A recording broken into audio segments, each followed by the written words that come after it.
Cette vidéo plongera dans l'un des thèmes les plus intrigants et débattus du livre de l'Apocalypse, l'identité et la signification des 144 000 individus mentionnés dans ce texte prophétique. En analysant ces passages, nous clarifierons pourquoi ces élus sont si cruciaux à la fin des temps. Les interprétations des 144 000 scellés dans le livre de l'Apocalypse varient considérablement, reflétant différentes approches théologiques au fil des siècles. Certaines personnes pensent que le nombre 144 000 doit être compris littéralement, représentant un groupe spécifique de personnes choisies par Dieu, probablement issues des tribus d'Israël, pour être protégées lors des événements apocalyptiques. D'autres voient le nombre de manière symbolique, le comprenant comme une représentation de la totalité des fidèles de Dieu. En ce sens, le nombre 144 000 symbolise la complétude et la perfection spirituelle, englobant tous les élus à travers l'histoire, et non seulement un groupe limité. Il existe également une interprétation spirituelle, où les 144 000 sont considérés comme les prémices de l'Église, des personnes qui ont atteint un haut niveau de sainteté et de pureté, occupant une position particulière dans le plan de salut de Dieu. Le nombre 144 000 est souvent interprété comme représentant les élus, mais il est crucial de comprendre que ce nombre ne doit pas être pris au pied de la lettre, comme s'il n'y avait que 144 000 personnes choisies par Dieu. Souvent, les gens interprètent la Bible de manière trop littérale, ce qui peut entraîner de la confusion et des croyances erronées. La Bible utilise du symbolisme et des métaphores, et il est essentiel de comprendre ces nuances, sinon vous pourriez finir par adopter des idées extrêmes et dépassées. Quelle que soit l'interprétation, les 144 000 sont considérés comme des serviteurs de Dieu, choisis pour leur pureté et leur foi inébranlable.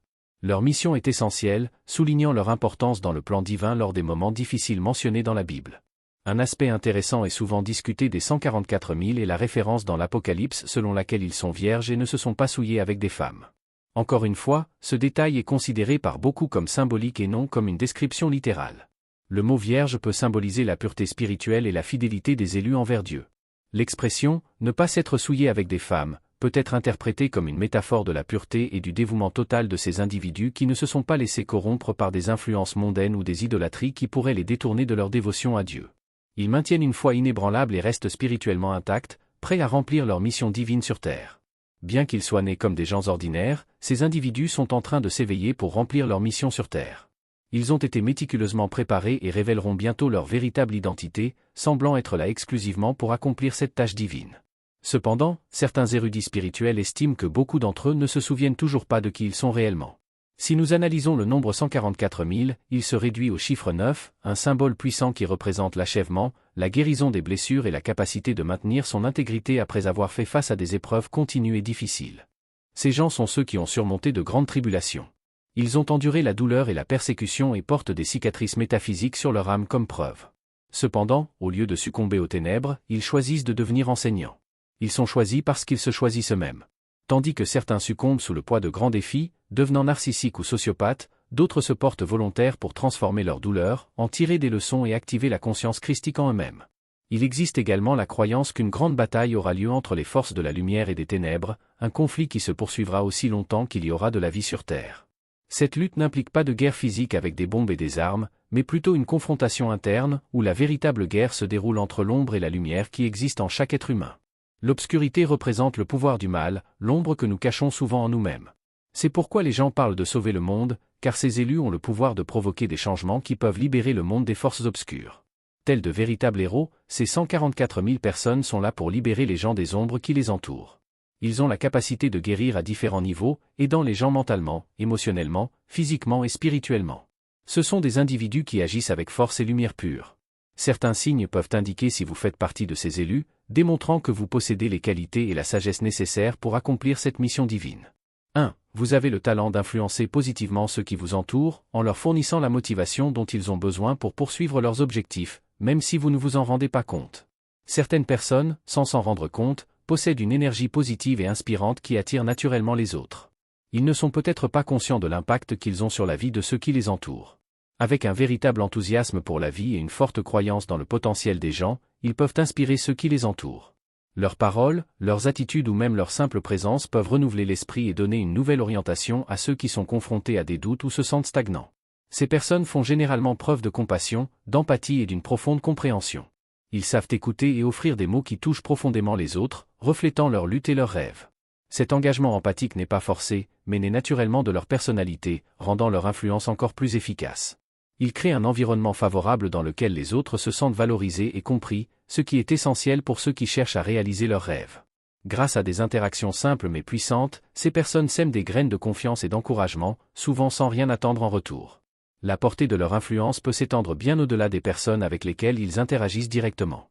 Ceux qui s'en inspirent peuvent, à leur tour, en inspirer d'autres. La capacité de motiver les autres de manière subtile et inconsciemment témoigne de l'authenticité avec laquelle ils vivent leurs valeurs et leurs principes. Cela montre que les changements les plus marquants proviennent souvent de petits actes de gentillesse et de soutien, qui touchent profondément le cœur.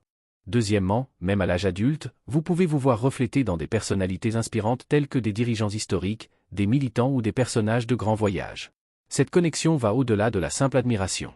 Cela résonne profondément avec les valeurs et les principes que ces chiffres représentent. Les dirigeants qui se sont battus pour la justice et l'égalité, ou les personnages qui ont surmonté de grands défis au cours de leur voyage, incarnent souvent des qualités que nous souhaitons intégrer dans nos propres vies.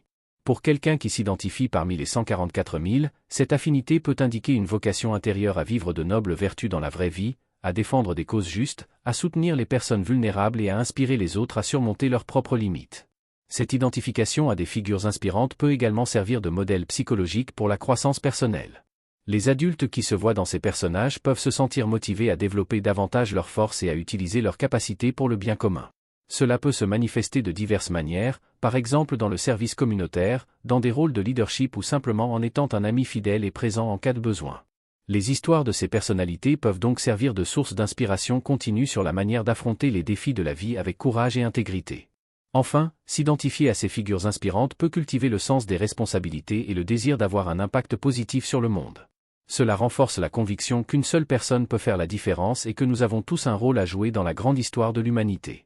Pour ceux qui se sentent liés au concept des 144 000, cela est particulièrement significatif, car cela correspond à leur mission spirituelle d'être des artisans de lumière ou des agents de changement sur Terre, incarnant les nobles qualités de leurs exemples préférés dans leur vie quotidienne. 3. Vous avez du mal à vivre dans des situations où règne le manque de respect et la déloyauté, souvent sans savoir exactement comment y faire face. Ce conflit interne reflète un profond désir de vivre dans un environnement où l'intégrité est la norme, contrastant avec la frustration de ne pas savoir comment opérer ces changements. Pour quelqu'un qui s'identifie parmi les 144 000, cette sensibilité au manque de respect et au manque d'intégrité va au-delà d'une simple contrariété. C'est un défi moral et spirituel. La perception de ces attitudes peut être extrêmement perturbante, éveillant en vous une forte envie de corriger les comportements et de rétablir l'harmonie dans les relations et les situations qui vous entourent. Cependant, l'incertitude quant à la manière de résoudre ces problèmes peut conduire à des sentiments d'impuissance et de découragement. Il est important de reconnaître que cet inconfort est un signe d'action, indiquant que vous avez un rôle à jouer dans la solution. S'impliquer dans des projets qui promeuvent l'éthique et le respect, rechercher des connaissances sur des questions morales et soutenir des initiatives qui défendent la transparence sont des moyens pratiques de s'aligner sur votre mission spirituelle. De plus, une perspective spirituelle suggère que le changement commence en interne. Cultiver des valeurs telles que l'honnêteté, l'intégrité et le respect dans votre vie quotidienne peut être la première étape vers une transformation sociétale plus large. En intégrant ces principes dans vos actions quotidiennes, vous contribuez à créer une culture qui valorise la vérité et la décence. Cette position peut inciter d'autres à s'opposer à la déloyauté et au manque de respect, générant ainsi un impact positif qui peut résonner dans les communautés et même à plus grande échelle. Quatrièmement, vous avez une capacité particulière à améliorer l'environnement qui vous entoure, que ce soit par un commentaire humoristique ou par des conseils qui font la différence. Aider les autres est quelque chose que vous appréciez profondément, et chaque fois que vous remarquez que quelqu'un a besoin de soutien, vous vous efforcez d'atténuer la situation. Ce trait va au-delà d'être simplement utile. C'est un élément central de votre personnalité qui touche de manière significative les personnes qui vous entourent. Votre capacité à apporter réconfort et soulagement, notamment dans les moments de tension, offre un repos essentiel et une nouvelle perspective. Vos observations légères et votre manière légère de gérer les difficultés peuvent dissiper les tensions et offrir une pause bien méritée dans le train-train quotidien. Cela fait de vous non seulement une présence agréable, mais aussi un soutien précieux pour votre entourage. De plus, votre désir d'aider va au-delà du réconfort émotionnel ou du sourire des autres. Cela se manifeste également par des actions concrètes. Vous êtes souvent le premier à vous mobiliser lorsqu'une personne a besoin d'aide, que ce soit en proposant une solution pratique, en donnant des conseils judicieux ou simplement en étant là pour écouter. Cette volonté d'aider démontre votre véritable engagement envers le bien-être des autres et reflète des qualités telles que l'altruisme et l'empathie. 5. Vous avez une affection particulière pour les plantes et la nature, et ressentez profondément l'impact négatif que nous avons sur l'environnement pour répondre à nos besoins. Cette empathie va au-delà de la simple appréciation. Il reflète une plus grande sensibilité envers tous les êtres vivants, s'alignant sur les principes de soin et de préservation. Votre lien avec la nature ne se limite pas à l'admiration.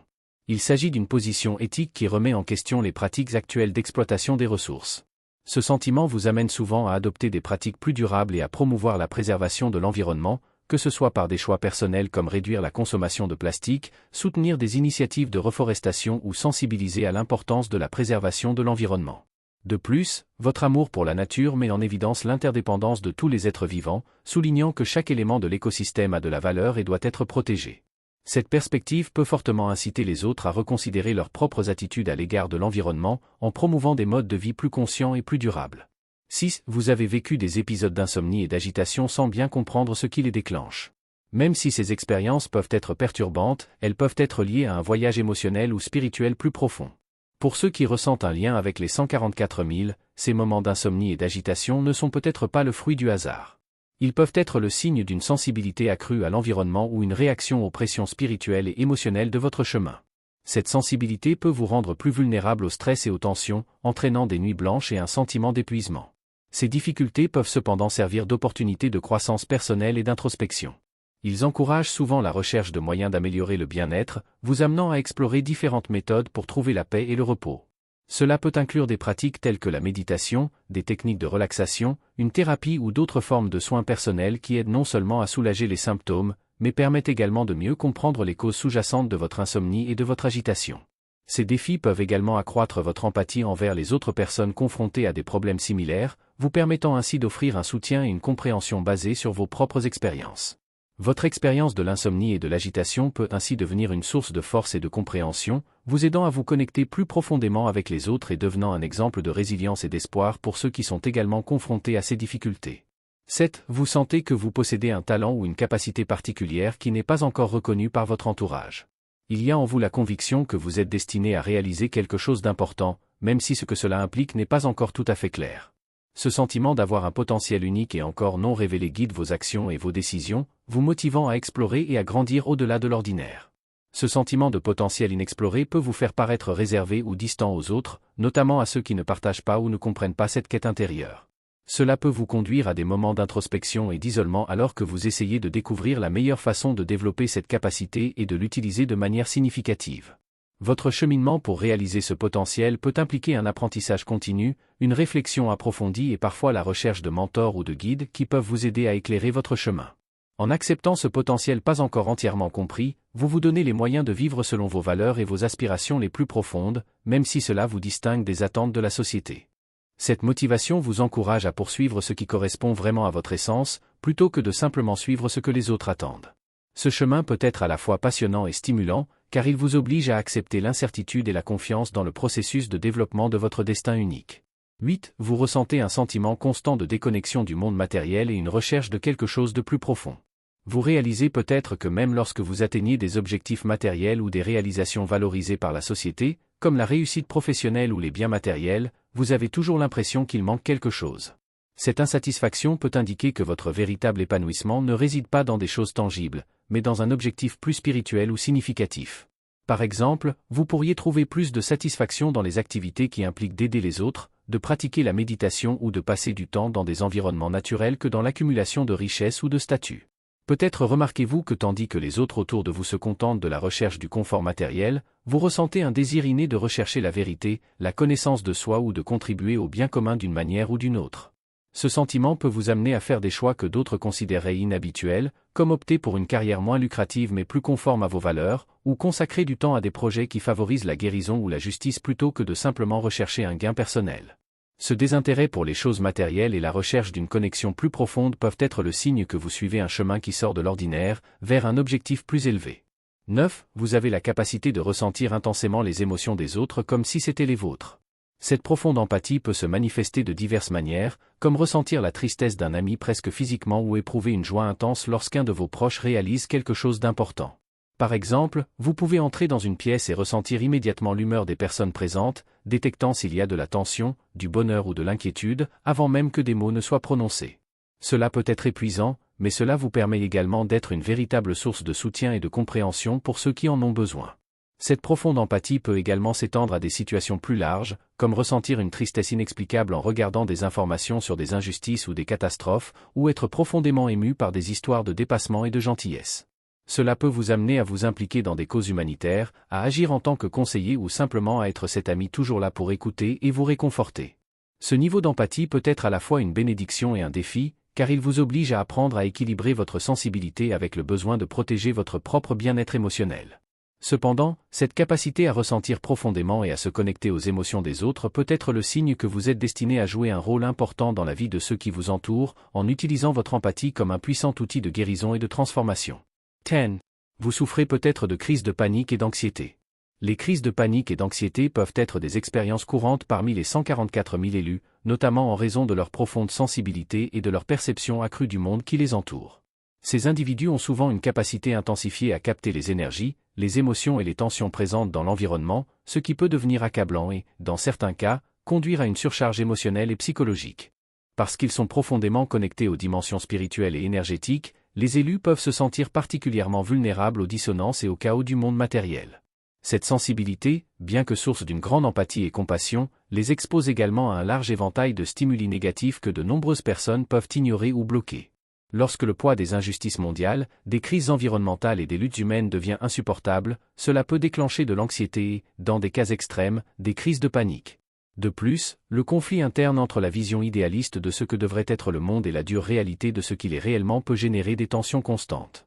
Ce conflit intensifie non seulement l'anxiété, mais peut également conduire à des moments de profond désespoir et d'isolement émotionnel, où des crises de panique surviennent en réponse physique et mentale au stress accumulé.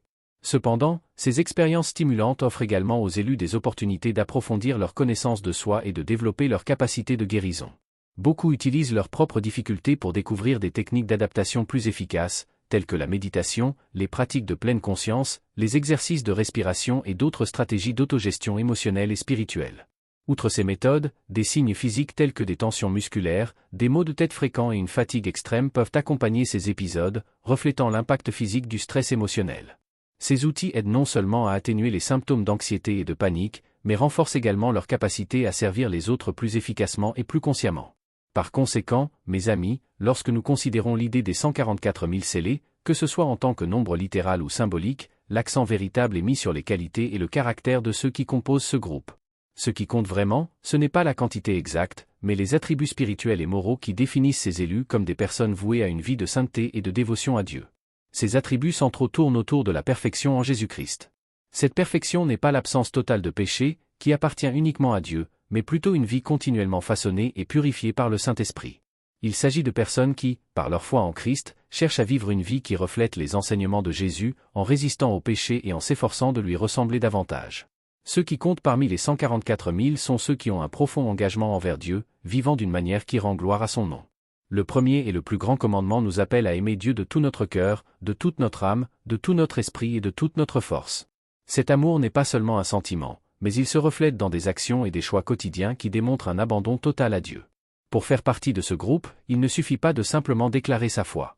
Il est nécessaire de vivre cette foi concrètement, en permettant à l'Esprit du Christ de transformer nos vies de l'intérieur vers l'extérieur. Cela signifie rechercher la sainteté dans tout ce que nous faisons, rejeter les tentations et vivre dans l'obéissance à la volonté de Dieu. Être parmi les 144 000 est, par essence, un appel à vivre dans la fidélité et l'engagement envers Dieu, quels que soient les défis ou les tribulations qui peuvent survenir.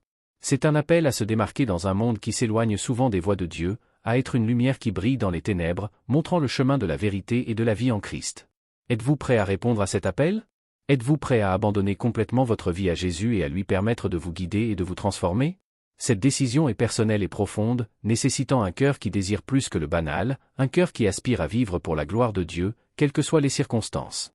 Si nous faisons vraiment cela et faisons confiance à la puissance transformatrice de l'Esprit du Christ en nous, nous serons parmi les 144 000. Êtes-vous prêt à tout donner à Jésus ?